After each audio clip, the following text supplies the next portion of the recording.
Olá, sou o Martin, muito prazer estar aqui no Ser Homem é o Quê, né, no canal da Coop TV, no Geralmente Quinta-feira. O Ser Homem é o Quê traz convidados para a gente poder bater um papo sobre assuntos que envolvem exatamente essa nova perspectiva, né, do ser homem no mundo atual, como é que a gente vai ser um homem inteiro no mundo que vivemos hoje. E hoje a gente está trazendo uma pessoa que eu tenho um apreço enorme, que é o Michel, né? Michel Rosenthal Wagner, que está aqui com a gente. Oi, Michel. Oi, Martin, boa noite, bom dia e boa tarde, para que horas que as pessoas estiverem aí assistindo, mas é um prazer realmente te encontrar depois de tanto tempo aqui. Legal. Então, a gente vai conversar hoje com o Michel com esse tema que é o homem pós-pandemia, né? Quais são os medos, aprendizados, né? Que oportunidades de crescer a gente tem, né, nessa volta que está acontecendo aos poucos, né? Um pouco, às vezes, dá uma parada essa volta, depois ela, né, ela se intensifica. E o Michel trabalha muito com mediação, né, com as questões dos conflitos nas relações das pessoas, em especial em condomínios, em situações de vizinhança, né? Mas o que a gente pode trazer aqui é exatamente como essas relações acontecem, né? E que possibilidades existem, né, dentro dessas relações hoje, especialmente nas cidades, né, nesses conflitos todos que muitas vezes surgem aí, e que a gente também leva, né, para situações que estão acontecendo nas organizações, né? Então, primeiro quero falar um pouquinho aqui e incentivar vocês a curtir, compartilhar o link do YouTube, compartilhar o vídeo, né? Se inscrever nos canais da Coop TV, @somosacoptv, tanto no Insta como no Face, né? Então, é muito legal a gente poder expandir, né, o Ser Homem é o Quê e os outros programas que existem na Coop TV, né? Mais uma vez, assim, agradecer esse incentivo que as cooperativas, em especial do Sicredi, mas também outras que contribuem aqui com Geralmente Quinta-feira, trazem para nós, para que a gente possa ter esse espaço, né, de aprofundar assuntos que vão poder trazer uma contribuição para o crescimento, para o desenvolvimento das pessoas, né? E a gente que está aqui nesse papel de entrevistador, entrevistado, com certeza acaba também aproveitando muito esses momentos. Então, eu quero apresentar um pouquinho o Michel, né, que é bacharel em Direito, né, pela USP, né, é um especialista em tanto direito de contratos, educacional, arbitragem e a parte mais imobiliária empresarial, mas também né, foi se desenvolvendo na área da mediação transformativa, de uma mediação que traz reflexões, né, e das próprias constelações sistêmicas, né, tanto organizacionais como familiares. Então, o Michel também é mestre em Direitos Difusos e Coletivos, né, pela PUC de São Paulo. Ele participou de uma obra, de um livro que chama Situações de Vizinhança no Condomínio. Edilício, é isso mesmo? É difícil. Edilício? Desenvolvimento Sustentável das Cidades, Soluções de Conflitos, Mediação e Paz Social, né? Então, isso já dá uma boa ideia, né, desse trabalho como consultor em situações de vizinhança, tanto em condomínios, né, como imagino, situações mais do urbano mesmo, né, nas cidades, e mediador de conflitos, né, facilitador de diálogos, práticas restaurativas, né, como é que a gente restaura essas relações e esses diálogos, né? É palestrante, é professor. Então, está aqui com a gente, é um prazer muito grande. E nós vamos iniciar com o nosso momento ping-pong, né? Então, vou fazer algumas perguntas de bate-pronto, assim, que a gente pede uma resposta também de bate-pronto, né? A primeira que eu quero te fazer é: o que você quer voltar a fazer né? Qual é a primeira atividade que tu quer fazer quando a pandemia realmente tiver bem reduzida, né? Assim, tiver quase tipo, bom, passou. Bom, Martin, primeiro só, não de bate-pronto, mas primeiro agradecer você, agradecer o programa, realmente por esse convite, dizer que tenho aprendido que é um prazer estar dessa forma virtual, conversando com pessoas de vários outros lugares e para pessoas de muitos lugares diferentes. É algo bem interessante, mas em cima disso, que eu já te respondo a tua pergunta no ping-pong de bate-pronto, voltar ao presencial nisso que eu mais gosto de fazer.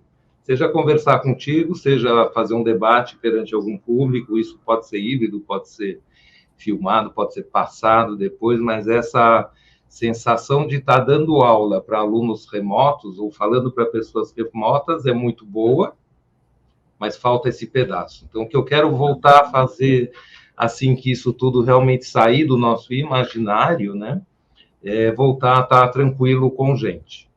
Para isso precisa de um caminho, que é sobre isso que a gente vai conversar hoje também, né? Claro, claro. Legal, muito bom. E eu sei que esse dia a dia, né, de professor, de palestrante, dessas várias atividades, né, consultoria em condomínios, mediação de conflitos, às vezes são situações bem tensas, né?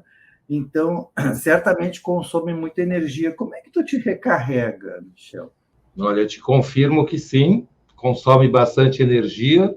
Muitas das vezes, quando eu saio de uma assembleia de condomínio ou de uma mediação de algum conflito, o desejo é que tenha uma cachoeira logo ali para passar por esse portal e tirar qualquer urucubaca que tenha ficado em mim.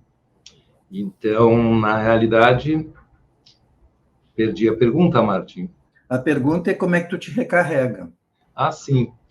Olha, como eu venho me recarregando e aprendendo a me recarregar ao longo desse trajeto de trabalho de autoconhecimento, de expansão de consciência, de crescimento e de lidar com os medos, de expandir a consciência e de ter mais clareza e perceber mais a realidade. E eu te diria em uma palavra só, talvez não em uma palavra, além de exercícios físicos, além de uma boa nutrição, e nutrição em todos os sentidos, do que para onde eu olho, o que eu escuto, com quem eu estou. E isso eu tenho aprendido bastante também na pandemia, a despeito do isolamento. Mas eu diria que em uma palavra é meditação. Eu realmente tenho aprendido mais. Eu comecei a meditar faz muito e muito tempo, e a gente sabe que é um caminho também. Horas medita melhor, pior, mais, menos, desliga, mais, menos a máquina que não para de pensar, aquela coisa toda que todos nós conhecemos, mas é um lugar que recarrega, efetivamente. Não vou falar que é um vazio, ele tem um conteúdo que eu tenho apurado e percebido cada vez mais com esse exercício. Então, é meditando. Legal. E eu vou aproveitar, não vou resistir de aproveitar essa deixa tua, né? Eu acho que muitas vezes, né? Eu acho que tem muitos mitos da meditação. Eu acho que um dos mitos é esse, né? Que a gente vai meditar e a gente vai ficar nesse lugar do vazio, né? Que sim, pode ser alcançado, porque na verdade é um vazio que tem a ver com o nosso interno, né? Então, é um vazio muito cheio, porque tem muita coisa dentro de cada um de nós, né? Tem muita essência de vida dentro de cada um de nós. Mas o que eu quero trazer é isso, né? A meditação, ela é essa conexão com o nosso interior. E essa percepção que esse interior, o que acontece dentro de nós, se reflete fora, né? Com o que acontece fora, no nosso mundo exterior também. Então, essa conexão é muito especial na meditação, né?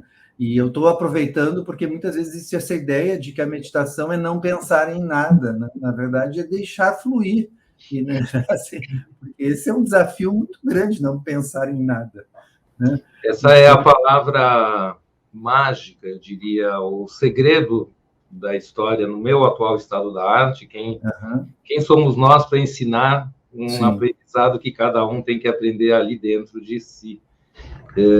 Mas tem a ver justamente com essas questões das saúdes. A gente pensa em saúde física, em saúde mental, em saúde emocional, saúde espiritual, e o mental na meditação é sempre algo que parece que tem que botar num lugar e falar, fica quietinho que eu já volto para te pegar aqui. Mas não, o mental ele tem uma potencialidade, ele ajuda a gente até a ficar sentado e falar, ai meu Deus, dói ou não dói, por exemplo, né, que é algo bastante comum quando a gente começa a meditar um tempo um pouco mais alongado. E também o que me vem de falar agora é que a meditação também ao longo da vida é um caminho. Então tem dias que a gente senta e quando vai ver só pensou mesmo. Porque a planilha, porque a resposta do cliente, sim, ou porque sim, o que quer que seja, a saúde, a própria pandemia, as vulnerabilidades, os medos que a gente está vivendo. Então, eu diria que pode ser que seja um brinde, ou talvez só um lugar no caminho, que é esse lugar do vazio, que eu gostaria de chamar mais de equanimidade, que, posso te confessar, em 61 anos de vida, eu vivi uma vez só um período de conexão com essa equanimidade que tem esse resultado da palavra que você falou, que é o fluxo. De repente, esse movimento do fora, dentro, cresce, contrai, porque a gente quer só crescer, mas o movimento é assim do universo, do planeta Terra, da Lua, das águas e de nós mesmos. Então, senta na meditação de forma bem simples e percebe que isso pode estar acontecendo diferentemente ao longo do tempo. Então, meditar não é um lugar de chegada. Ah, agora eu já sei meditar. Ou não é um exercício muscular. Medito todo dia, por isso que ficou mais fácil meditar. É verdade também isso. Mas meditar tem a ver com se conectar com esse fluxo que é muito, muito sutil. Seria a palavra que eu diria para algo que eu não sei nomear exatamente. Né? Legal, legal. E isso me leva para a terceira pergunta ping-pong, que assim, quando é que o Michel deu essa vida? Quando é que o Michel entrou? Tu lembra o que te fez assim? Teve um momento que você entrou nessa trilha, né, de olhar mais para si, de se conhecer mais, de se perceber mais? Onde é que, né? Ou você já sempre teve essa vontade desde sempre? Ou teve um momento assim na vida que esse advogado, né, resolveu tá, bacana, mas assim, tem algo mais aqui que eu quero mergulhar. Esse começo, essa observação, isso que a gente chama de vida espiritual, isso que a gente chama de desenvolvimento pessoal, né? São nomes que a vida foi me ensinando a nomear, chamemos assim. Porque desde sempre eu diria que eu nasci com isso e já te contei em outras ocasiões que eu tive oportunidades na vida desde os 13, 14 anos a começar a tatear o que a gente possa chamar de um questionamento espiritual, não só uma vida espiritual, não necessariamente religião. E ao longo desse tempo é tão bonito poder falar desses caminhos, principalmente na vida que a gente vai aprendendo a nomear isso. Então, se a gente pegar esse lugar profissional, Martin, como é que ele vai juntando com essa possibilidade de exercício espiritual da vida, eu fui percebendo que trabalhar brigando na advocacia durante 21 anos, eu gosto de brincar que assim, eu precisei, não era 18, tive que atingir aquela maioridade maior, 21 anos brigando com alguns milhares de processos e sendo contratado para brigar, né? Até um dado momento, há uns 5, 7 anos atrás, que caiu essa ficha que eu falei, briga não mais. Como é que eu vou fazer para trabalhar em consultoria? Como é que eu vou fazer para fazer o meu melhor dentro do que eu faço melhor, né? E para realmente cuidar da saúde, porque ela não estava ficando muito boa, não. Advogados, a gente brinca que não morre de tédio, morre de infarto, né? Deus me livre. Mas eu fui percebendo que essa receita, ela está aí, com centenas de milhares de advogados. Então, nessa coisa de cuidar da saúde, eu fui me aprofundando, especialmente nesses últimos 7 anos, mas desde os 14 anos, você já me conhece, acho que bastante mais do que esse tempo. E eu sempre fui um buscador, até nas palavras do Rino Marconi, que é uma amizade que a gente compartilha, né? Esses trabalhos do masculino. Uma vez ele falou, lá vem o peregrino buscador. né? E eu ri na hora que encontrei ele, depois de muito tempo de não tê-lo encontrado, e falei, só que eu já tenho encontrado e continuo buscando. Como é que faz agora? E ela começa a trabalhar, ou continua trabalhando. Então, eu queria te responder dessa forma, de que os últimos anos foram mais de aprofundamento, e esse período da pandemia, ele efetivamente chocou a todos, né, impactou a todos, afetou a todos. Estou dizendo aquele mundo interno que você estava dizendo, né? Sim. Para esse operacional todo, se a gente pensar até que as cidades são concebidas para que a gente trabalhe, para que a gente resida, para que a gente se recreie e para que a gente circule. Essas quatro vertentes foram transformadas completamente de uma hora para outra, porque isso aconteceu muito rápido. E a gente percebe, tem que lembrar desse momento que a gente falou, como é que eu vou dar conta disso?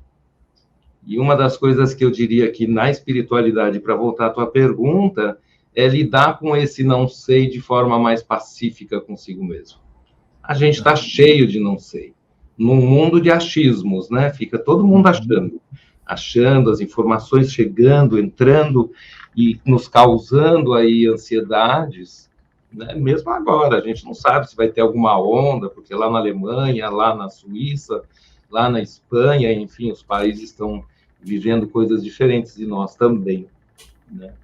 Então, eu diria que, voltando na questão da meditação, é um lugar também até de, posso descansar um pouco aqui dentro, porque é um porto seguro, esse lugar aqui interno. Legal. Né?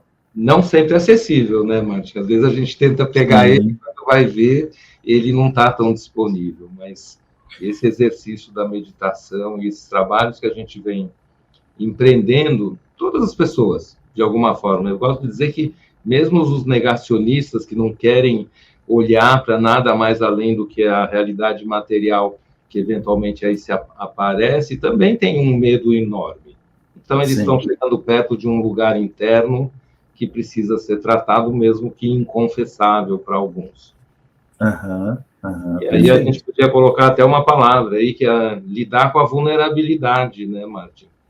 Isso é para sempre, sempre, e a gente está tendo uma enorme oportunidade para lidar com Essa seria uma, né, voltando um pouquinho para, né, a gente entrando no período pós-pandemia, né, então, e esse é o nosso ponto, né, quais são os medos, quais são as aprendizagens, né, o que a gente está aprendendo, né, então, essa possibilidade, né, de olhar para essa vulnerabilidade, né?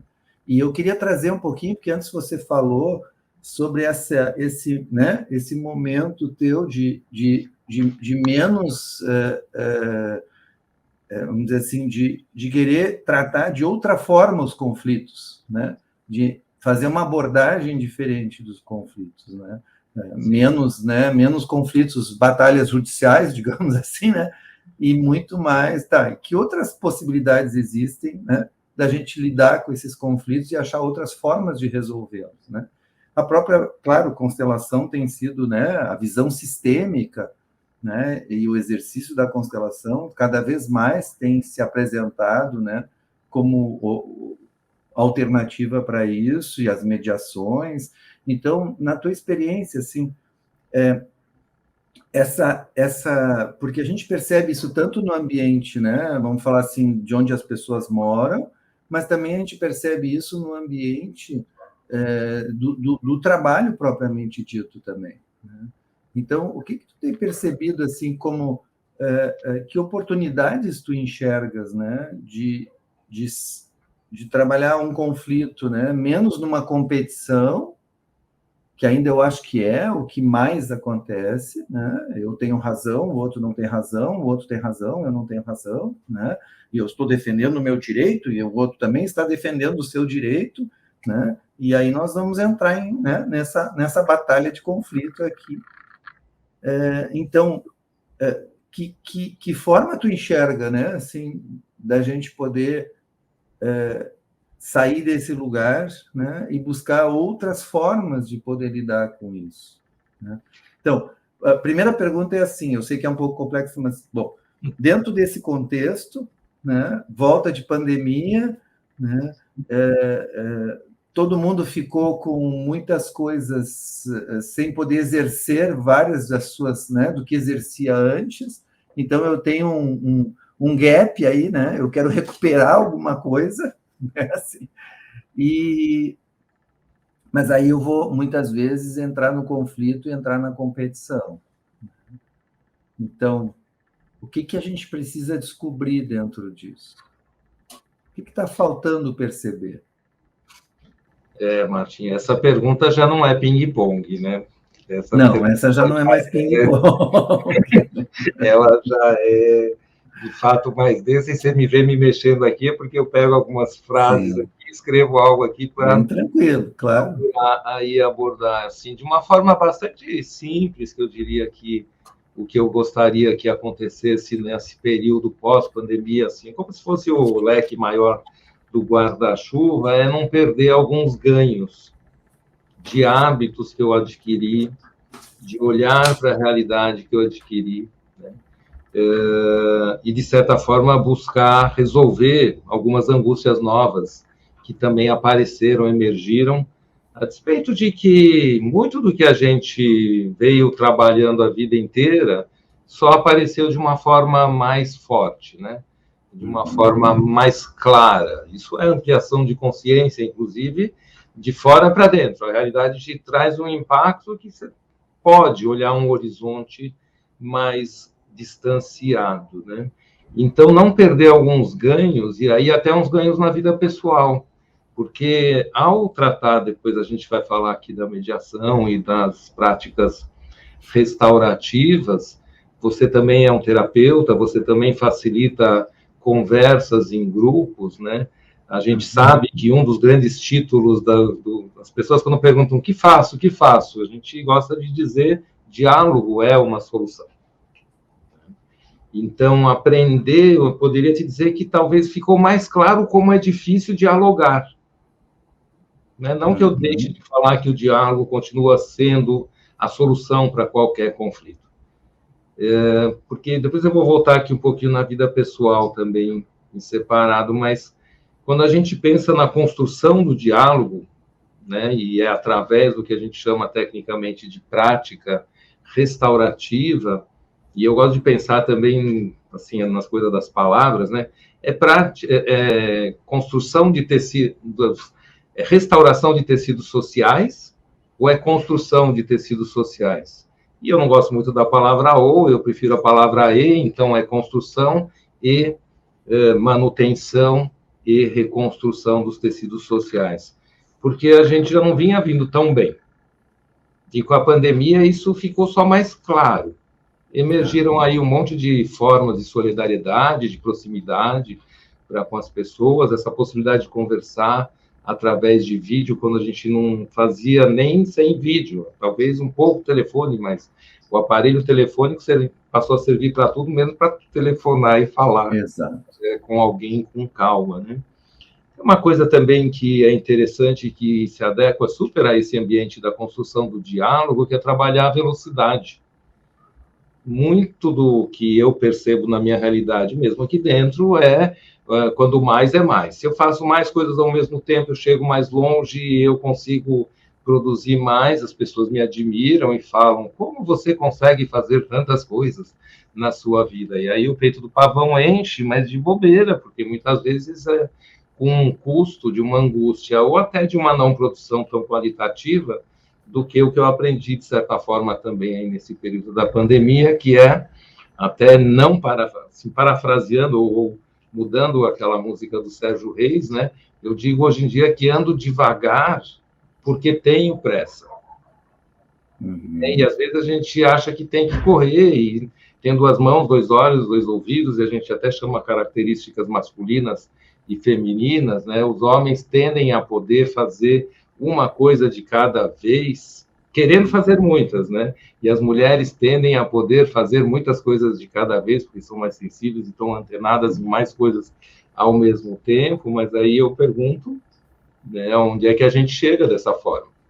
né? Porque ficar querendo uma realidade que não existe porque não é tão bom fazer muitas coisas ao mesmo tempo, me fez também descobrir que fazer, não vou só dizer meditar, mas dar aquela concentrada, centrada presencialidade no momento de uma conversa, de encontro com um amigo, ou de uma mediação de um conflito, ou de uma prática de diálogo circular, faz toda a diferença. A gente tem uma máxima que fala que a pressa é inimiga da mediação. Aí vira conciliação, vira negociação, mas ela não é exatamente uma mediação, e principalmente quando a gente pensa em transformativa. Transformativa é para explicar para quem nos ouve também. Você tem aquela conciliação, negociação, resolve, corta o bolo e fica um pedaço para cada um e pronto, né? Uhum. Desfeito e acabou o conflito. E todo mundo tem que ceder e, portanto, ficar com menos do que queria para poder juntar e formar uma solução, mas tem aquela transformativa, que é quando você olha e percebe que cada um quer e tem razões e está defendendo as suas razões por alguma razão, né? E se você junta as razões de duas ou mais partes, principalmente em condomínio, em situações urbanas, em situações de poder público, em situações quando se pensa em políticas públicas, né? Essa potencialidade dessa muita gente que a gente tem à nossa volta pode construir algo mais se for efetivamente, Martin, eu tenho aprendido cada vez mais nesse ambiente cooperativo. Porque quando a gente percebe e conhecemos muito bem, quem não conhece é só porque não olha a realidade, porque a maior parte do que tem aí é competitivo, né? Todo mundo precisa, de certa forma, ganhar do outro para poder ficar com aquilo que pretensamente é seu. Quando, na realidade, se eu der a mão para o outro, de repente, nós dois conseguimos mais. Se ficar muito complexo, tem aquela história fácil da laranja, que muitos talvez já conhecem, né? E duas pessoas veem a laranja, uma sai correndo, pega, e a outra diz que viu primeiro. A laranja é minha, a laranja é minha, a laranja é minha, a laranja é minha, cada um por suas razões. Vamos dividir a laranja no meio? Não, eu preciso de inteira, eu preciso de inteira. Senta para tentar transformar e ver que potencialidade esse conflito traz. Mostra que um queria a casca para fazer as raspas em cima de um bolo gostoso de fubá, com raspas de laranja, e o outro precisava do suco inteiro para poder tomar com o remédio num equilíbrio de pH e de citricidade, etc. Pronto, temos duas laranjas, só precisou conversar um pouco. Ou tem aquele clássico que é eu desenho um 6 aqui na minha frente, no chão, e você está aqui no teu lado e vê um 9. E aí que adianta eu ficar com a minha razão de que é 6 e tu com a de que é 9, né? O que a gente faz com a nossa razão se a gente ganhar? Às vezes não é tão bom quando se ganhar todos. Então, essas são questões que eu certamente aprofundei na pandemia, de perceber que é mais difícil e que é mais gostoso ainda, porque eu sei que eu preciso chegar mais perto das pessoas. E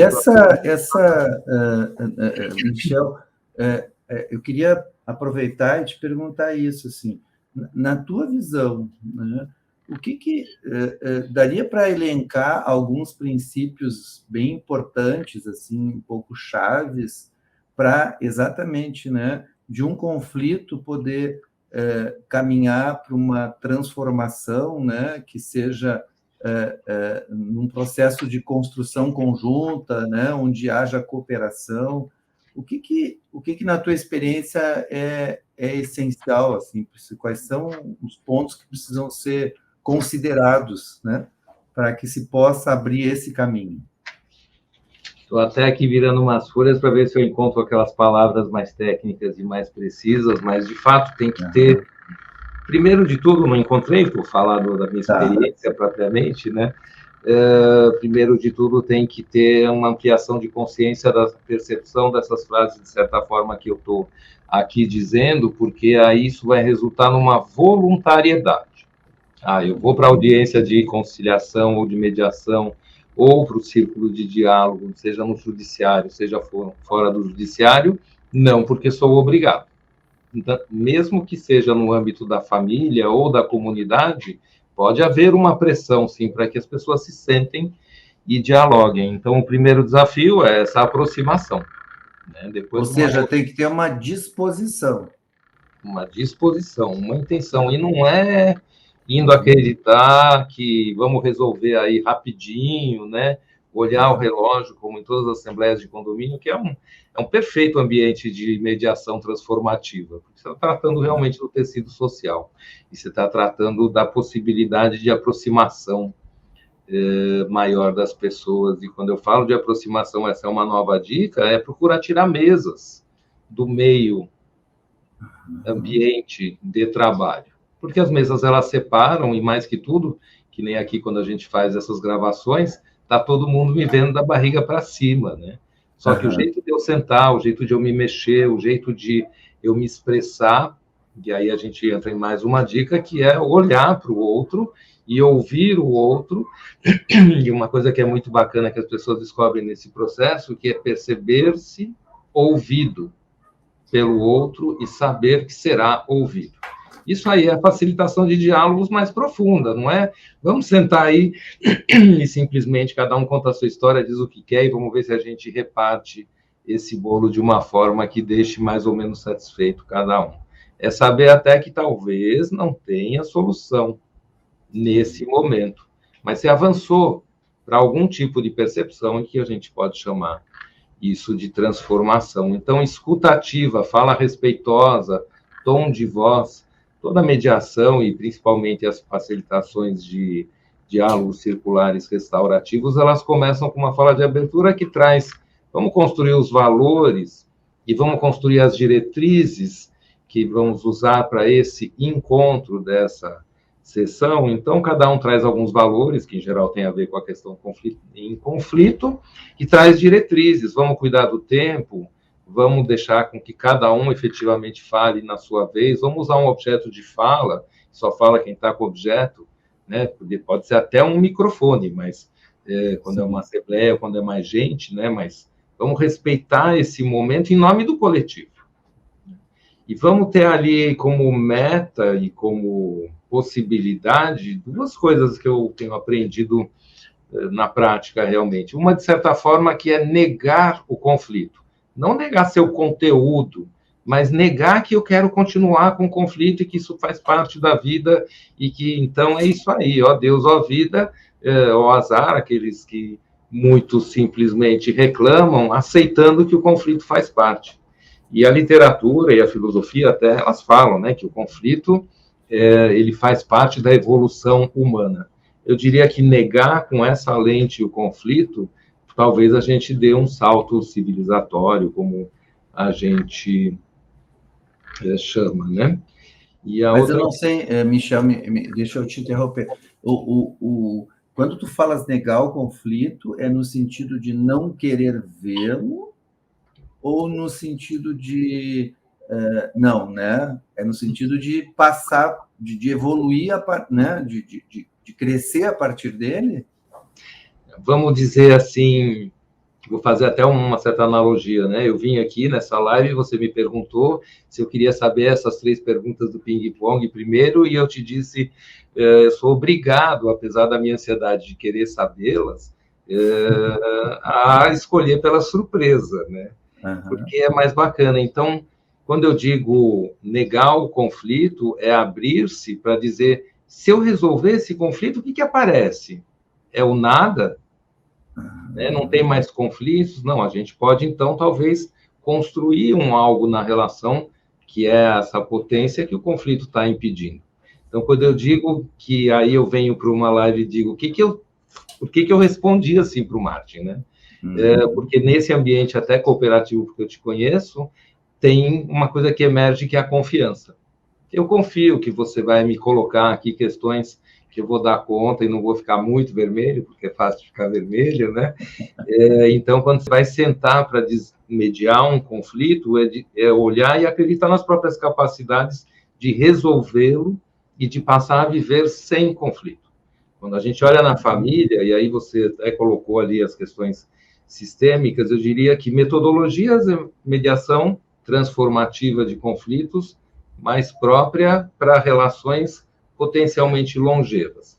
Leia-se família, leia-se empresas, leia-se até a classe de uma escola. Você vai entrar na escola, 9 anos vai ficar numa relação de vizinhança constante com as mesmas pessoas, a gente conhece as questões de bullying e todas as outras questões de formação e da possibilidade da reunião dessas competências de um monte de crianças que transbordam sem muitas amarras. Isso é o papel também do mediador e do professor. O mediador, ele traz aí os recursos que cada um tem e fala como a gente pode aumentar, então, o bolo para ver se sobra para mais gente, até principalmente em situações coletivas. Então, é nesse contexto que eu digo, é negar o conflito como uma realidade daquelas que faz parte, não tem jeito mesmo. E muitas vezes a gente olha para o mundo, né? Mesmo na pandemia, eu estou ainda querendo manter-me aberto para novidades interessantes que apareçam para preservar o planeta, porque isso é um termômetro que está fazendo assim, dizendo com clareza, vocês estão esquentando o planeta e aí vai aparecer vírus, vai aparecer enchente, vai aparecer um monte de coisa, vamos fazer alguma coisa? Então, quando eu sento, desculpa aí, o cresce e contrai e expande, né? Mas quando eu sento para mediar um conflito, eu estou confiando na possibilidade, isso o facilitador tem que trazer com segurança, né? Na possibilidade de viver sem ele. E na possibilidade de viver com ele também, porque talvez não esteja na hora de dar conta dele. Tem coisas familiares, principalmente, que precisa de muita história para se revelar o que é essencial. E aí a gente pode ir para as teorias das narrativas, que é um lugar que fala, se você falar de si, contar de si, coisas que às vezes nem você mesmo sabia falar consigo mesmo e ouvir, pode trazer por isso só um enorme bem. E se a gente vai na comunicação não violenta, a gente vai dando forma a essa fala. E quem fez formação, ou enfim, quem pratica comunicação não violenta, mais além de uma coisa romântica, acolhedora, doce, deleitosa, está tudo certo, a comunicação não violenta mostra que dá para construir uma comunicação pacífica, coisa que a gente não conhece como que é. Porque está todo mundo se defendendo o tempo todo, porque tem que ser mais bonito, tem que ser mais competente, tem que ser o que quer que seja e quer a razão, né? E o terceiro lugar que dá para dar esse mergulho maravilhoso, e eu conto isso de experiência também própria em mim mesmo, e própria trabalhando, de certa forma, com constelações sistêmicas, tendo o olhar sistêmico e percebendo que emergem novidades. Quando a gente faz terapia, vai lá procurar, cava no passado, cava na relação com o pai, com a mãe, com avós. Ali a gente vai em outras dimensões e também traz mais material para levar para a mesa de conflitos, que é a vida, talvez, nessa conotação, e ir resolvendo. No limite, é aquela coisa que o Krishnamurti fala, que é se libertar do sofrimento na própria vida. Isso é uma frase linda de ler. Eu li a primeira vez lá na adolescência. Hoje em dia eu leio e ainda é um enorme desafio. Né? Se livrar dos desapegos, dos apegos, das aversões, todo esse movimento que a gente pode dizer que é uma ampliação. Então, tem uma coisa que tu trazes que eu acho que é super... coisa, mas... Não, mas tá bom. Tu trazes algo que eu acho super interessante, Michel, importante, assim. Eu posso...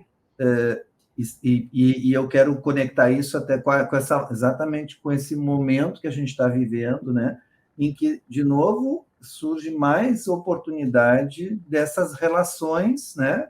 Voltarem, seja no condomínio, seja no trabalho, seja, né?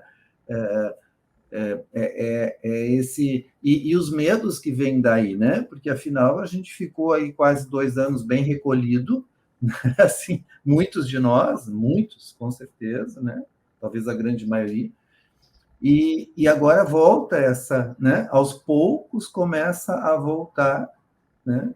Essa proximidade, essa relação, seja com familiares, amigos, no trabalho, né? Eu vejo também os jovens nas escolas, né? Claro que ainda aos sustos, né? Porque aí apareceu um lá que estava com suspeita de Covid, aí fez o teste, descobriu que estava mesmo, aí a escola fica 2 semanas de novo, né? Todo mundo em casa e volta, e assim vai indo. Mas um ponto assim super importante, que nessas relações surgem possibilidades de conflitos, sim, E o que tu traz, não sei se eu estou entendendo bem, é a gente poder incluir essa questão de, tá, mas eu vou saber lidar com o que vem depois do conflito resolvido, ou bem, ou quando se acha um bom lugar para esse conflito, né? E se talvez se consegue fazer uma transformação a partir desse conflito, né? E a partir dali, né, é aquela tarefa futura, né? O que eu faço depois? Né? Porque, afinal, eu sabia lidar com aquilo ali. Né? É mais ou menos imaginar um síndico assim, né? Ou um líder numa equipe que tem vários momentos de conflitos e daqui a pouco aqueles conflitos ficam melhor trabalhados, né? E se consegue conviver de uma forma mais harmônica, tá, e agora? Né? Assim. E, por outro lado, poder pensar que, inconscientemente, talvez eu não os resolva exatamente porque eu não sei o que fazer depois. Né? Se eu acho uma boa alternativa que vai transformar aquilo ali, né? E, inclusive, e aí a gente está nos medos de novo, né? Tá, mas vamos lá, se eu vou para o mundo do trabalho, né? Se eu tenho um grupo, uma equipe que tem relações muito boas, de confiança, aprende a dialogar muito bem, será que eu sou dispensável, eu que coordeno essa equipe, né? E aí eu posso chegar nesse medo de me sentir dispensável, né? Assim como um síndico, né, de um condomínio onde tem muito conflito e, né, tá, mas será que, né, e ele é hábil em dar conta daquilo ali, mas se tiver poucos conflitos, como é que fica a valorização do que ele faz? Né? Então, me parece que é uma variável a mais bem importante dentro desse contexto. Martim, a gente tem que tomar muito cuidado, você toca num lugar muito sensível, né? Que se eu trabalho com briga, eu mantenho as brigas para as quais eu trabalho, porque esse é o meu ganha-pão. Né? Trazendo até aquela coisa do direito, tem uma charge que fala que o filho, então, se formou advogado, foi trabalhar no escritório do pai, e 3 meses depois que estava trabalhando, trouxe ali a resolução e terminou com um processo que estava ali há 30 e poucos anos. E o pai olha e responde, mas, meu filho, isso pagou tua mamadeira, pagou tua escola, pagou tua faculdade, e está, inclusive, subsidiando, enquanto você ainda não sabe advogar, esse trabalho, e você me acaba com esse ganha-pão.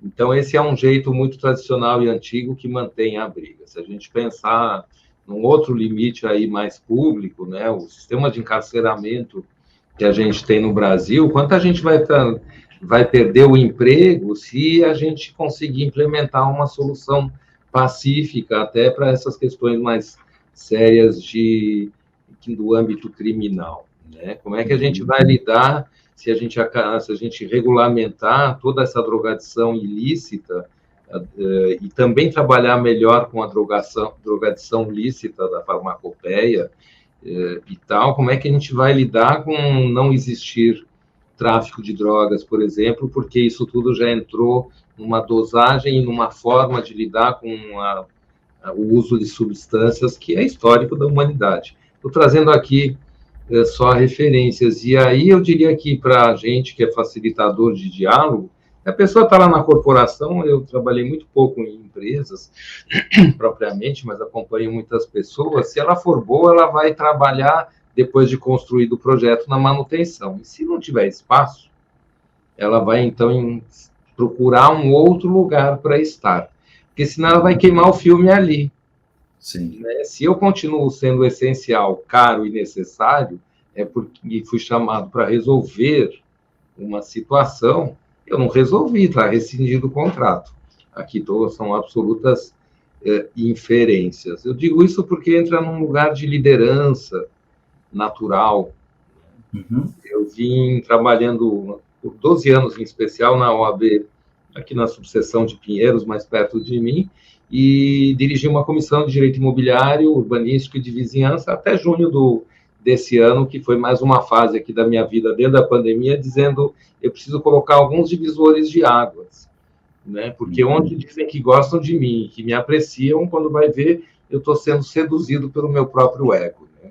Então, e também tem que dar lugar para novas pessoas, a história da juventude que tem que vir aí, a gente tem que abrir espaço. Mas nos últimos anos anteriores eu já dizia, eu gostaria de colocar outra pessoa no lugar, para ter uma variante, para ter realmente uma reciclagem de ideias, etc. Não de jeito nenhum, porque a tua comissão, se não é a melhor, é das melhores, que mais faz eventos, mas etc, etc. Até um dia que eu olhei para mim no espelho mesmo e falei, isso me ocupa um tempo que eu poderia estar fazendo outra coisa. Mas o que me manteve ali? Algo que tem em Michel, por isso eu estava ali. Se eu não tiver esse algo, eu preciso procurar um lugar onde o algo, estou aqui sendo muito abstrato, mas eu preciso procurar um lugar onde esse algo seja adequado, não só como manutenção de vaidade, de dinheiro, do que quer que seja. E tem uma coisa que eu diria assim, até para as pessoas que estão nos ouvindo, mas em geral, principalmente para quem detém algum conhecimento e gosta de transmitir, que é a história do fluxo que você trouxe como palavra e eu pensei ali. Tem muitos profissionais que ficam, sabe aquela frase que é escondendo o ouro, carta na manga, esse tipo, não vou entregar tudo porque senão o meu concorrente vai ali e se apropria das ideias e vai lá e faz, né? Só que tem uma coisa que acontece internamente, que é quanto mais eu ponho as ideias para fora, melhores ideias vêm. É uma realidade, estou te falando que isso aqui é de experiência e acredito que é para todos, porque o fluxo é para todos, né? Esses fluxos todos. Então, se eu sou um profissional numa família, talvez é mais complicado, porque tem raízes mais complicadas, mas no âmbito profissional, no âmbito social, no âmbito institucional, no âmbito de trabalho mesmo terapêutico, etc., se eu tiver no fluxo, a clientela, que é o mundo que me circunda, nessas dimensões, vai continuar fiel. E vai aparecendo, né? Essa abundância não né? Ela, no fluxo isso é muito interessante, né? Ele não exige um esforço enorme, né? Porque as coisas fluem. Então, sim. E ao mesmo tempo, uma coisa que eu estava me dando conta aqui, acho que é muito legal para quem assiste também, é lembrar que vida é mudança, né? Ou mudança é vida, se a gente quiser, né? Assim, mas que, né? Esse caminhar das coisas faz parte da vida, né? E aí é interessante, né?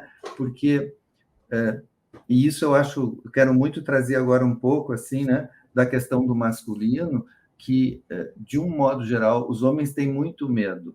Né? A gente não fala muito do medo dos homens, mas os homens, de um modo geral, têm muito medo e não têm muita permissão para mostrar e falar dos seus medos. Né?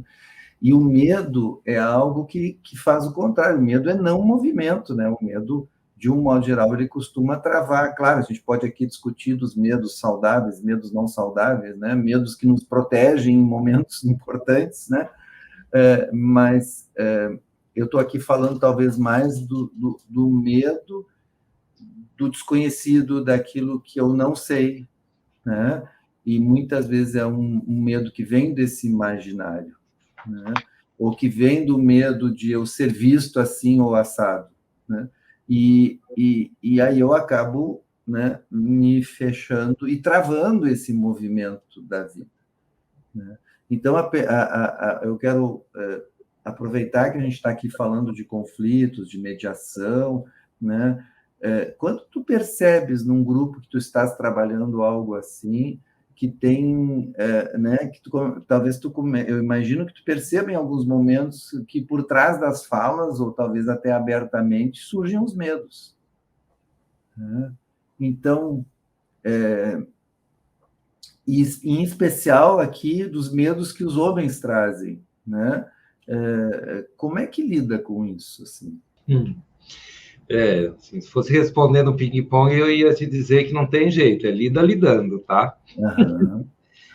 E para isso, assim, tem algumas respostas. Uma é aquela que a gente talvez já conversou também, que é o significado da palavra coragem, que ela significa agir com o coração.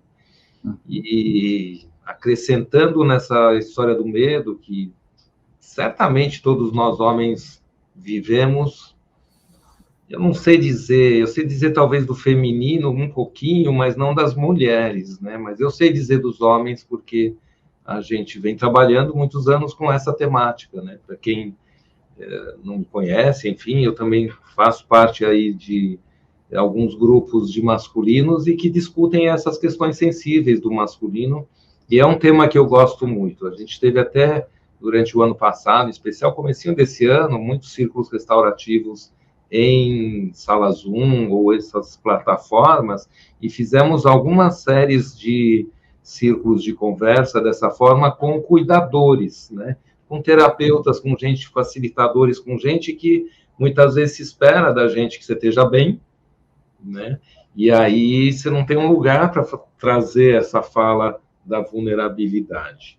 E quando a gente trabalha essa questão dos medos no masculino, isso foi algo que eu vou te dar uma resposta da minha experiência pessoal, né? Eu enxergo os homens como muito mais frágeis. Assim, não gosto muito de comparação, mas nós somos muito mais frágeis do que as mulheres. É que a coraça é mais forte nesse contexto, né? A gente é condicionado, e essa é a palavra, né, a lidar como se houvessem escudos e que a gente precisasse se defender. Mas a outra frase que eu te traria nisso é: ter medo é natural, né? Para homens, para mulheres, medos reais, medos imaginários. A gente fala de ser vizinho, ser bom vizinho.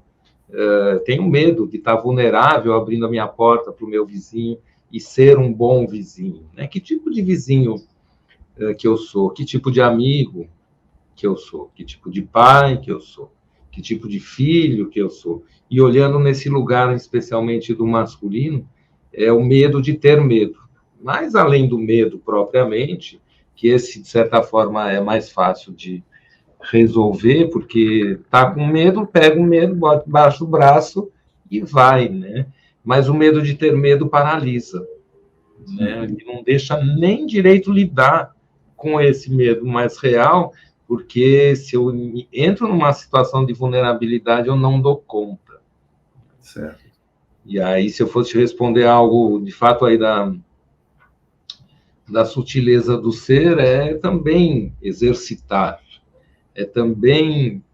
Eu não encontro na minha vida outro lugar que não são esses grupos, seja Guerreiros do Coração, seja o Patchwork masculino, seja o trabalho do Rino Marconi, seja o teu trabalho propriamente com o Rodrigo, independente do patchwork que vocês me presentearam durante um ano que eu fui aí para Florianópolis, especialmente porque tive esse chamado interno de trabalhar dessa forma, porque agrega muito, né?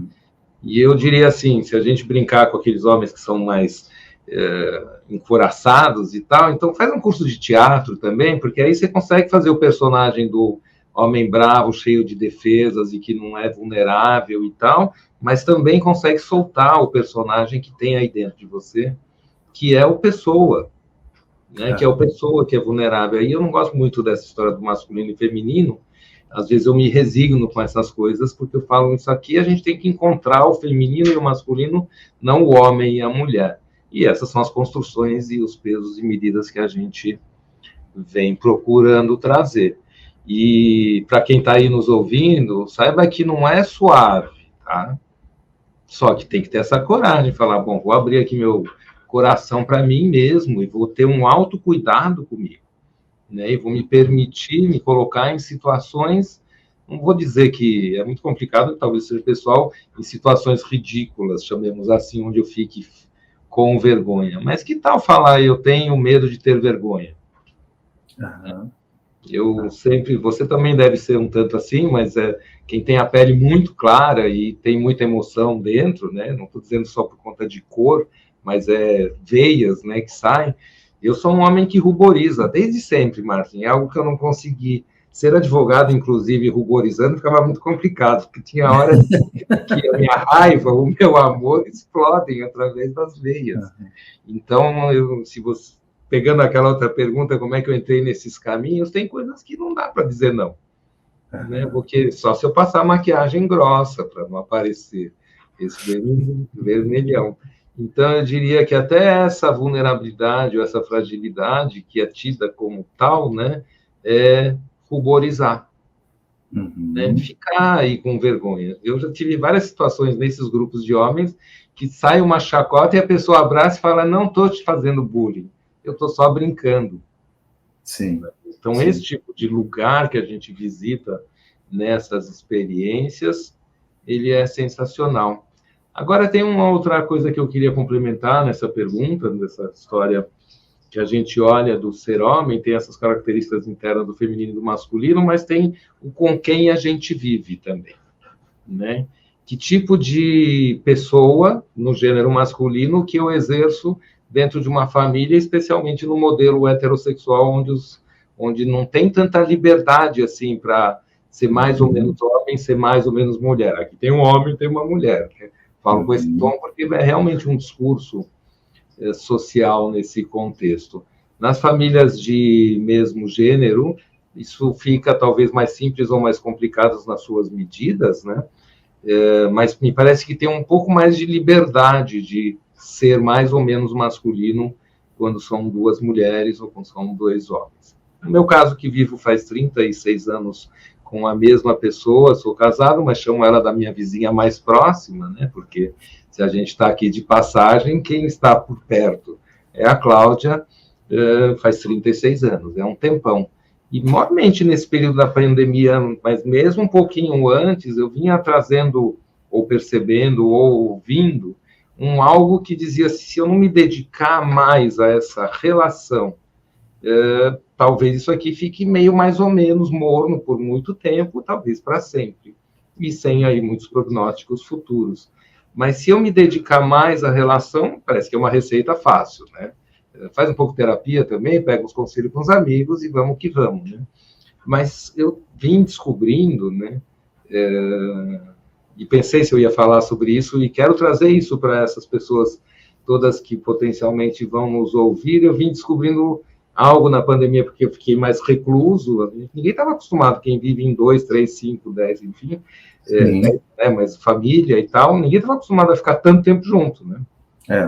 Né? A dinâmica funcionava com, bom dia, que bom te encontrar depois de dormir, né? E tal, e vamos para fazeres e voltamos, almoçamos ou jantamos, saímos ou passeamos, viajamos, etc. Mas desse jeito ninguém esperava em casamento nenhum. Né? Então, para muitos eu vi aí casamentos sendo desfeitos porque não aguentaram ou porque ficou claro que já estava aguentando algo que não estava bom em pequena medida e agora ficou em grande medida. E eu realmente agradeço ao Divino, Martin, que é o lugar que eu procuro sempre agradecer, que descobri que me dedicar à alegria da Cláudia não é fazer suas vontades, hein? Né? Mas me olhar e me preocupar, isso é uma mediação super íntima, né? Do casal mesmo. Né? Talvez transforme. Se eu ficar feliz em fazer alguém feliz, isso pode ser um círculo muito virtuoso.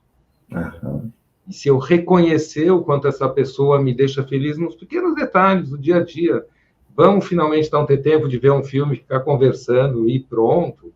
É um prazer que a Cláudia tem, ela gosta de ver filmes bastante e ela faz boas seleções. Vou fazer, enfim, coisas da casa, eu gosto um pouco de entrar na cozinha, ela também, mas essa troca, esse cuidado, esse tempo, esse jeito, e simplesmente querer fazer realmente a outra pessoa feliz, não por si. Me fez descobrir, e aí convido a todos, a ti também, de certa forma, a experimentar algo. Porque eu vi um monte de gente aí dizendo, aqui acabou de verdade. Né? Imagina casais que resolvem se separar e ainda passam mais um ano morando juntos. Normalmente, naquela noite, um sai de casa, né? E aí não. E aí tem a história de quem fica com o sofá, quem fica com a cama. E várias situações como essas. E até uma situação assim, daquelas que a gente olha humanamente e percebe que ela faz parte do humano.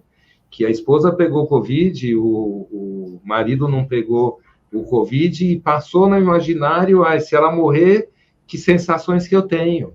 E foi irresistível e ele não aguentou isso nele e se separou. Né, por exemplo.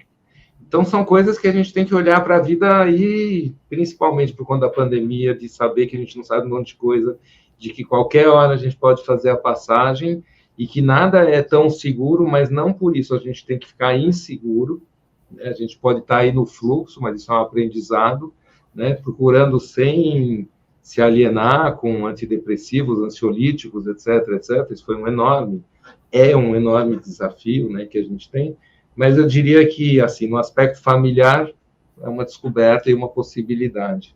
E no aspecto social, tem uma coisa que eu passei a falar que eu acho que serve para todos nós.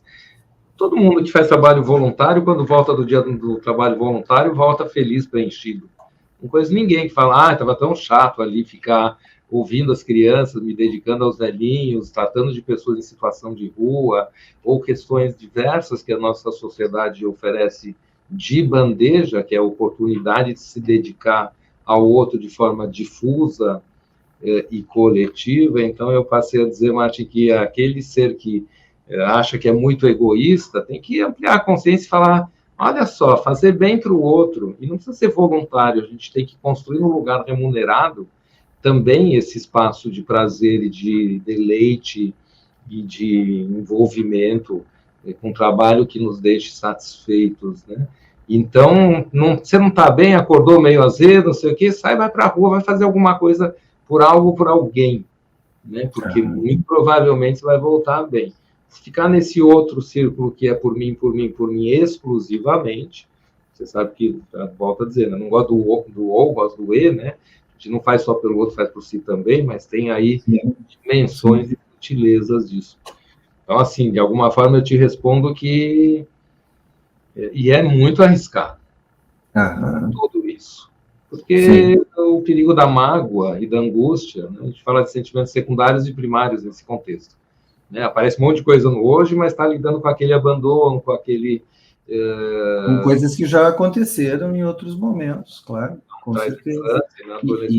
E eu quero pegar uma carona no que tu trazes, que também é uma provocação para quem nos assiste, que tu trouxesse um exemplo muito, que eu gosto muito desse exemplo, né, do parceiro amoroso ou da parceira amorosa, né? Então, quanto eu invisto nessa relação, né? Mas a minha provocação também quanto cada um está investindo nas relações, né? E aí ampliando um pouco esse leque, né?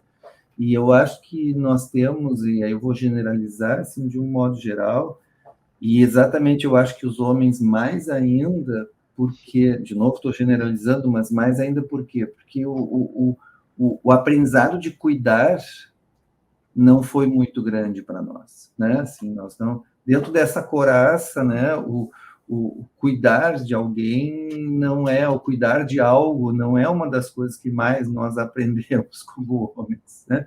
Então temos muita dificuldade de saber cuidar, inclusive de si mesmo, né? Mas isso nos leva para um lugar que é assim, de achar que as relações acontecem ao natural e que não precisa cuidar da relação, né?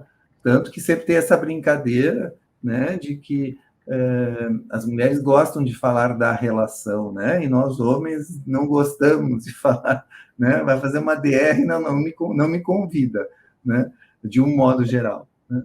Mas é porque, sim, falar sobre a relação é uma forma de cuidar da relação, né? E muitas vezes o nosso medo não, mas se a gente começar a olhar para a relação, seja de amizade, seja familiar, seja exatamente do parceiro ou da parceira amorosa, né? Eu vou ter que fazer algo a respeito, né? Já vou ter que, porque nós somos fazedores, então a gente já tem que resolver. Quando, na verdade, o primeiro passo é olhar, né? E vamos ver o que está acontecendo aqui. Isso é cuidar também, né? Olhar é cuidar, né? Ou seja, a gente olha e vamos ver o que está acontecendo. E ninguém está dizendo que eu tenho que decidir se eu quero continuar junto ou se eu vou me separar. Apenas a gente primeiro vai olhar, né? E poder refletir junto e talvez aí se transformar para como a gente pode cuidar melhor e qual é a minha contribuição nesse cuidado dessa relação. Então, a pergunta que fica é essa, né? Como eu tenho cuidado das relações, né, nas quais eu estou envolvido, seja de trabalho, seja fora do trabalho, seja, né, eu estou olhando para essas relações e estou cuidando. Porque essa é uma grande volta, da pandemia, né? E aí eu já vou começando a fechar aqui a nossa conversa, que é exatamente, né? A gente de relações mais virtuais e que, por consequência, muitas vezes passaram a ser mais distantes, não só porque é online, mas é porque, de fato, não tem, no online não tem a hora do cafezinho, né? Assim, não tem o entra na sala, oi, tudo bem? Né? Assim, não tem nada disso. Você não vem com guarda-chuva para botar. Onde é que eu deixo o guarda-chuva? Não tem nenhuma conversa, né? Porque ela é de um outro jeito. Né? Então, nesse retorno a essas relações, né? O quanto a gente está disposto a cuidar dessas relações e ter esse olhar diferente para isso. Né? E isso inclui muitas das coisas que a gente conversou aqui, que é o diálogo, né? Que é o como eu lido com um conflito ou com um possível conflito, né? E o quanto eu estou disposto a estar inteiro nessa relação. Né? E me parece que aí tem um grande espaço para transformar esse tecido social, né? Transformar muito do que acontece nessa comunidade. Mas eu não vou conseguir resistir também, Michel, de que tu trouxesse em alguns momentos, que é esse olhar que vai para a comunidade, né? Quer dizer, essas relações também, tá, como é que é a minha relação com as pessoas que trabalham e vivem à nossa volta, né? E o quanto eu estou conseguindo olhar também estas necessidades, que são muitas vezes importantes e de sobrevivência em muitas situações, né? Eu sei que tu também tem experiência com, né, moradores de rua e tal, né? Mas os moradores de rua, sem dúvida, é importante, mas é uma parte, né? Mas além dos moradores de rua, nós temos muito mais situações no Brasil, né? Então, como é que eu me relaciono com... Porque a gente pode até fazer de conta que eles não estão no nosso contexto, né? Mas, na verdade, né? Assim, estão todos aí, né?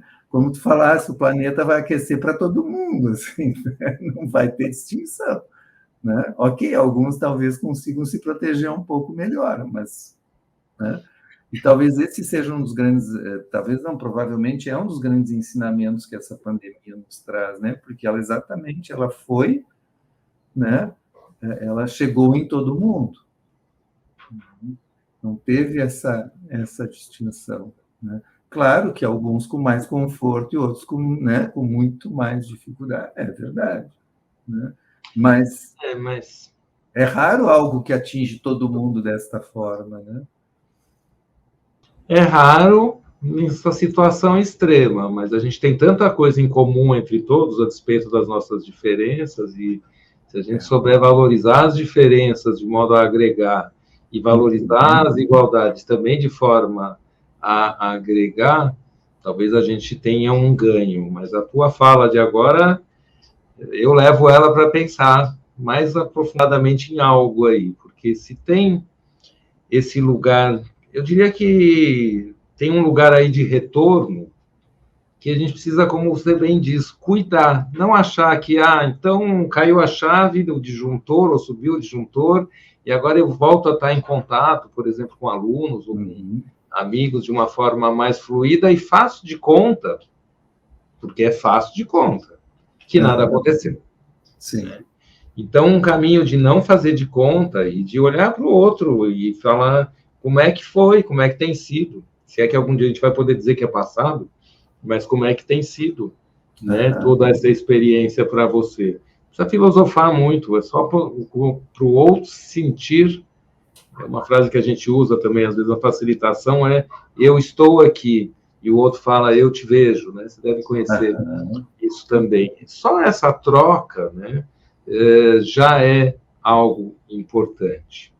Agora, no âmbito social ampliado, Martin, eu estou aqui pessoalmente procurando realmente não deixar a peteca cair, porque eu já mudei um pouco o lugar da mesa que eu olhava mais idealista, querendo ser sempre o Robin Hood social, ou o Robin Hood, estou exagerando, né, como me é peculiar, eu gosto de dizer que eu vivo entre dramas e épicos também, né? Quando eu encontro a equanimidade aí no meio, dá um descanso. na história, né? Mas eu olho para o mundo e vejo que não está me parecendo o meu mundo do meu condomínio que eu moro, do condomínio que eu frequento no trabalho, das pessoas com quem eu converso, não estou percebendo uma transformação nas atitudes e no posicionamento. E não quero mais colocar lá longe nas grandes conferências mundiais que vão incidir aqui no meu quintal, né?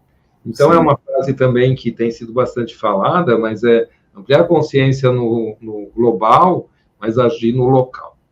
E nesse contexto, assim, cada vez eu procuro realmente me sentir mais humilde no sentido de que se eu conseguir aproximar 2 pessoas, eu já estou fazendo uma transformação no mundo, porque eu estou agindo exatamente no local com o meu trabalho, né? Se eu conseguir trazer um pouco de ampliação de consciência coletiva para um coletivo de condomínio ou de movimento social, ou seja, o que for, vou estar agregando algo. Se eu conseguir olhar para as pessoas e perceber que mesmo nessa pandemia, entre aqueles que tinham mais condições de conseguir se isolar, alguns ficaram sozinhos, Martin. Ficar sozinhos muitos meses, ninguém tem preparo, hein? É verdade. Sim, se de perto ninguém era normal, todos esses anormais que somos todos nós, estamos de alguma forma surtados, né? Porque não é... Então, se a gente estava falando da família, minha casa virou, que nem a gente fala, pousada cheia, pousada vazia, né? 3 filhos, namoradas, um filho pegou Covid, isola dentro de casa, funcionários que... A gente tem uma funcionária, e daí a gente acolheu uma outra que vinha, uma faxineira, que vinha uma vez ou 2 por semana em casa, e falamos, bom, tem um espaço aqui para você ficar, porque se você ficar lá na comunidade dita favela e morando no barraco, você não vai conseguir se isolar. Não estou dizendo que vai ser pior ou melhor, mas eu ouvi com muita clareza, Martin, que nas favelas, em geral, aqui em volta de São Paulo, movimentos de solidariedade emergiram de uma forma proporcional à necessidade. E nos condomínios que eu posso ter uma escuta, eu percebi que as portas estavam bem mais fechadas e pessoas que pegaram Covid não contaram nem para o condomínio sob pena de serem maltratadas, sob pena de que meu lixo, então, vai ter que ser incinerado dentro da minha casa, ou eu não vou poder descer até lá embaixo para buscar o remédio que eu preciso tomar, né? Então, a gente também ouve falar de lugares outros onde pessoas... Eu não ouvi no Brasil isso, mas... adolescentes se organizavam e iam para a porta de pessoas que estavam ou isoladas ou mesmo com Covid e ficavam conversando através da porta para trazer aí uma comunicação, para que o isolamento não seja tão drástico. Então, assim, para fechar essa nossa fala, a gente procurar perceber realmente que é mais do que a gente está imaginando, essa interconexão e essa dependência que a gente tem. Parece que muitas pessoas batem assim no ouvido e falam, sai mosca, para essa realidade, né? Porque, assim, do jeito mais catastrofista, o ser humano é uma das espécies que está na lista em extinção. Só que é a única que consegue decidir se vai estar mais próximo ou mais distante disso. E mesmo os mais privilegiados, com esses filmes futuristas, que então vai morar no planeta X artificial, eu olho para isso e também desapego nesse contexto. Falo, vou assistir algo no planeta muito grandioso, como transformação. A vida não vai acabar de jeito nenhum, porque ela é mais forte do que nós não somos poderosos neste nível, né? Então, de uma forma positiva, tudo aquilo que a gente, egoicamente falando, ou vaidosamente falando, vem promulgando ou tentando trazer e colocar no mundo, que é a construção de paz, né? É isso que a gente vai continuar fazendo, mesmo que as situações mudem. Então, ai meu Deus, o que eu vou fazer? Eu vou continuar sendo Michel. O que você vai fazer, Martin? Você vai continuar sendo Martin. Claro. O que o José, o Paulo e a Márcia vão fazer? Vão continuar sendo elas, né? Porque se tem uma prisão, isso eu li recentemente num livro muito bacana, que é a principal prisão somos nós dentro de nós mesmos, e é esse o lugar que a gente tem que procurar, como se fossem véus, desconstruir essas grades e conseguir se expandir, se permitir se contrair e ficar quietinho, ir para o mundo, cada um na sua medida. E cada um, quando olhar para o outro, fala, tem algo aí igual também.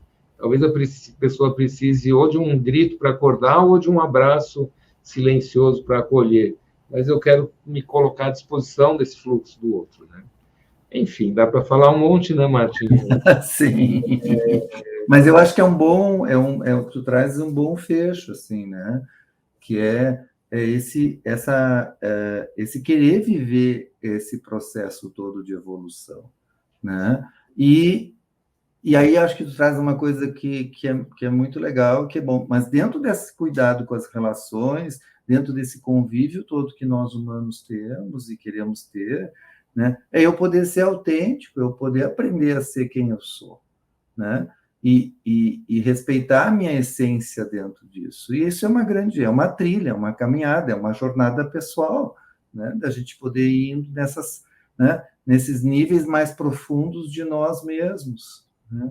E poder vendo que, bom, assim, e nesse integral nosso, né? Nesse inteiro, eu vou acolher muito, porque os medos vão estar, os aprendizados também, né? E várias outras coisas que fazem parte desse viver, né? E a gente poder acolher, e eu acho que aí vem um aprendizado importante, que é essa aceitação do que é, né? Naquele momento, e vamos caminhando, né? Então, eu te agradeço muito, Michel, assim, muito legal estar aqui conversando contigo, é muito bom a gente poder olhar, né, nesse momento da pandemia, começando a ficar pós-pandemia, né, que medos, que aprendizados, né, que oportunidades de vida, e fica de novo essa provocação, né, como eu quero cuidar das relações, como eu quero viver essas relações daqui para frente. Então, muito obrigado, né, e um abraço bem grande, obrigado a quem nos assiste, até uma próxima. Assim, tchau. Não, assim é um jeito de cumprimentar, não é dizer tchau assim. Que tem assim, e na pandemia... Tem assim, né? Fazer o quê, né? Chacoalha os braços, chacoalha o corpo, mas eu que também te agradeço imensamente, é um prazer, espero que, enfim, o prazer aqui é nosso, né? Espero que a gente possa ter agregado algo nesse mundo para as pessoas que vão nos ouvir. Porque é isso que a gente vai continuar fazendo, Martinho. Sim. Isso é muito bom. Isso é muito bom mesmo. E estou muito querendo que chegue a oportunidade da gente se encontrar presencialmente de novo. Então, inclua Florianópolis nos seus roteiros, por favor. Sim. Que vai ser muito legal. Tá bom. Obrigadão mesmo, Michel. A gente vai se falando. Um abração. Até mais. Tchau.